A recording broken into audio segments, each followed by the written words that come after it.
নমস্কার। আচ্ছা, উপাসনা বলতে আমরা ঠিক কি বুঝি? এটা কি শুধুই কিছু নিয়মকানুন বা একটা ধর্মীয় আচার, নাকি এর গভীরে এমন একটা পথ লুকিয়ে আছে যা আমাদের আত্মাকে জাগিয়ে তুলতে পারে? আজকে আমরা ঠিক এই ব্যাপারটাই একটু খতিয়ে দেখব। আমরা উপাসনার প্রস্তুতি, এর নিয়মকানুন, আর সবচেয়ে জরুরি যে বিষয়টা, এর মূল মন্ত্রটা শুদ্ধ রূপ আর তার আসল অর্থটা খুঁজে বের করব। তো চলুন এই আধ্যাত্মিক সফরে এক পা বাড়ানো যাক। দেখুন, কি সহজ কিন্তু গভীর একটা কথা। উপাসনা হলো প্রাণের আহার। আমরা শরীরটাকে টিকিয়ে রাখার জন্য রোজ কত কিছু খাই, তাই না? ঠিক সেভাবেই কিন্তু আমাদের ভেতরের সত্তাটারও, মানে আমাদের আত্মারও একটা খাদ্যের প্রয়োজন হয়। আর সেই পুষ্টিটাই হলো উপাসনা। এই ভাবনাটা মাথায় রেখেই আমরা এগোব। যে কোনো বড় কাজের আগে কিন্তু প্রস্তুতির দরকার হয়। উপাসনার মতো এমন একটা গভীর অনুশীলনের ক্ষেত্রে তো বটেই। তাই সবার আগে আমরা এর কাঠামোটা বুঝব, মানে সেই বাহ্যিক নিয়ম আর প্রস্তুতিগুলো, যেগুলো আমাদের মন আর শরীরকে এই যাত্রার জন্য তৈরি করে দেয়। উপাসনার গভীরে ঢোকার আগে আমাদের ৩টে সিঁড়ি পেরোতে হয়। প্রথমটা হলো সময়, দিনের এমন একটা মুহূর্ত বেছে নেওয়া যখন চারপাশ আর মন দুটোই শান্ত। দ্বিতীয়টা হলো আসন, একটা স্থির ভঙ্গি যা শরীরকে শান্ত করে। আর ৩ নম্বর হলো স্নান, যা শুধু শরীরকে নয়, মনকেও শুদ্ধ করে। এই ৩টে ধাপ মিলেই কিন্তু একনিষ্ঠ ধ্যানের জন্য মঞ্চটা তৈরি হয়। দিনের ৪টি বিশেষ সময়কে উপাসনার জন্য নির্দিষ্ট করা হয়েছে। একদম ভোরে, ভর দুপুরে, সন্ধ্যায় আর সবশেষে রাতে শোবার সময়। প্রথম ৩টে সময়ের জন্য একটা নির্দিষ্ট আসনে বসার কথা বলা হয়, যাতে মনটা সহজে কেন্দ্রীভূত হয়। কিন্তু ভাবুন তো, রাতের উপাসনার ক্ষেত্রে কি দারুণ একটা ছাড় দেয়া হয়েছে। ওটা আপনি বিছানায় বসিয়ে করতে পারেন।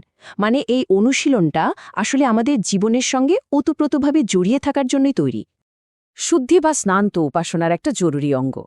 কিন্তু ধরুন, জল দিয়ে স্নান করা সম্ভব হচ্ছে না, তখন এখানেই কিন্তু এই অনুশীলনের গভীরতাটা বোঝা যায়। অসুস্থতা বা অন্য কোনো কারণে শারীরিক স্নান সম্ভব না হলে রয়েছে মানুষ স্নানের বিধান। এটা একটা অসাধারণ ধারণা, জানেন? আপনি শুধু মনে মনে কল্পনা করবেন যে পবিত্র জল আপনার শরীর আর মনকে একদম শুদ্ধ আর শীতল করে দিচ্ছে। এর মানে হলো বাহ্যিক আচারের চেয়েও ভেতরের ভাবটাই আসল। বেশ, বাইরের জগতের প্রস্তুতি পর্ব তো শেষ হলো। এবার সময় হয়েছে আমাদের ভেতরের জগতে ডুব দেওয়ার। এই পর্যায়ে আমরা দেখব যে আমাদের এই ছটপটে বিক্ষিপ্ত মনটাকে কিভাবে গুটিয়ে এনে ধ্যানের জন্য তৈরি করা যায়। দৃষ্টিটাকে কিভাবে বাইরের থেকে ঘুরিয়ে নিজের ভেতরের দিকে নিয়ে আসা যায়। উপাসনার একেবারে কেন্দ্রে রয়েছে মধ্যধ্যান। এটা এমন একটা পর্যায় যেখানে সাধক তার গুরুকে ৩টে দিব্য গুণের জীবন্ত প্রতীক হিসেবে কল্পনা করেন। তিনি তখন শুধু একজন ব্যক্তি নন, তিনি যেন জ্ঞান, প্রেম আর আনন্দের এক মিলিত রূপ। এই গভীর ভাবনাটা সাধকের চেতনাকে সঙ্গে সঙ্গে একটা অন্য স্তরে নিয়ে যায়। তো প্রস্তুতি আর ধ্যানের পথ ধরে আমরা শেষমেশ এসে পৌঁছেছি এই উপাসনার একেবারে হৃদয়, এর মূল ধ্বনি বা কেন্দ্রীয় মন্ত্রে। আর আমরা শুধু মন্ত্রটা জানব না, এর সেই শুদ্ধ রূপটি দেখব, যেটা প্রায়ই ভুলভাবে বলা হয়ে থাকে। এটাই কিন্তু আজকের আলোচনার সবচেয়ে গুরুত্বপূর্ণ অংশ। তাহলে এই হলো সেই সম্পূর্ণ আর শুদ্ধ মন্ত্র। আসুন এর ধ্বনিটা একবার অনুভব করার চেষ্টা করি। খুব মন দিয়ে শুনবেন। জয় গুরু শ্রী গুরু প্রেমানন্দে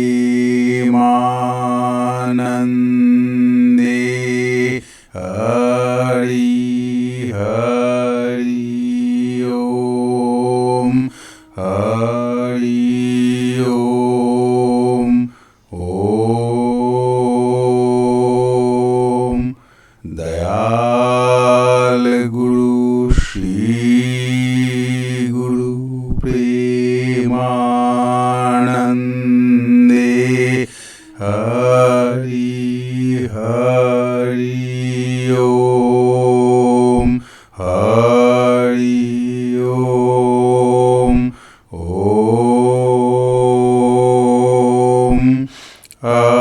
অখণ্ড প্রেম মহানন্দে হরি হরি ওম হরি ওম ওম আর সবশেষে প্রণাম। এই ধ্বনির মধ্যেই কিন্তু উপাসনার আসল শক্তিটা লুকিয়ে আছে।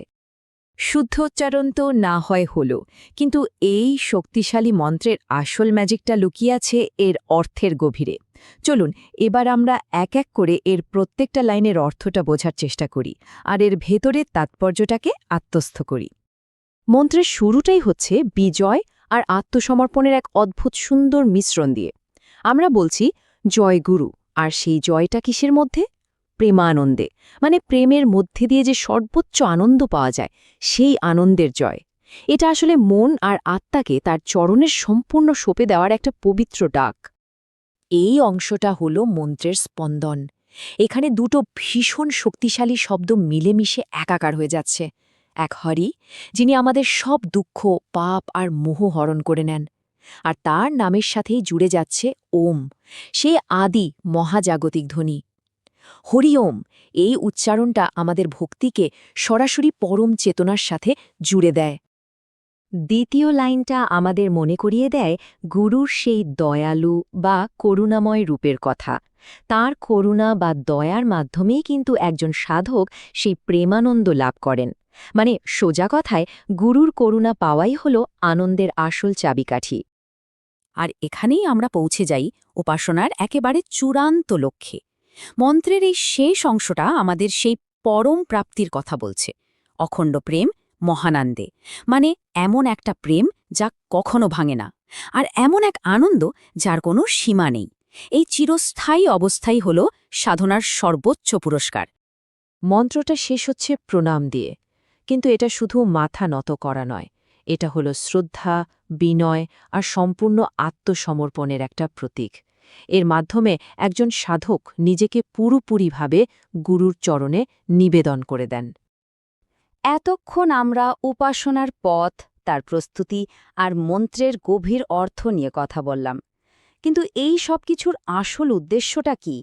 এই অনুশীলন আমাদের ঠিক কোথায় নিয়ে যেতে চায়? চলুন একদম শেষ পর্যায়ে এসে এই সাধনার মূল লক্ষ্যটা সংক্ষেপে বুঝে নিই। যদি পুরো বিষয়টাকে এক কথায় বলতে হয়, তাহলে এই উপাসনার 3টে প্রধান ফল আছে। 1.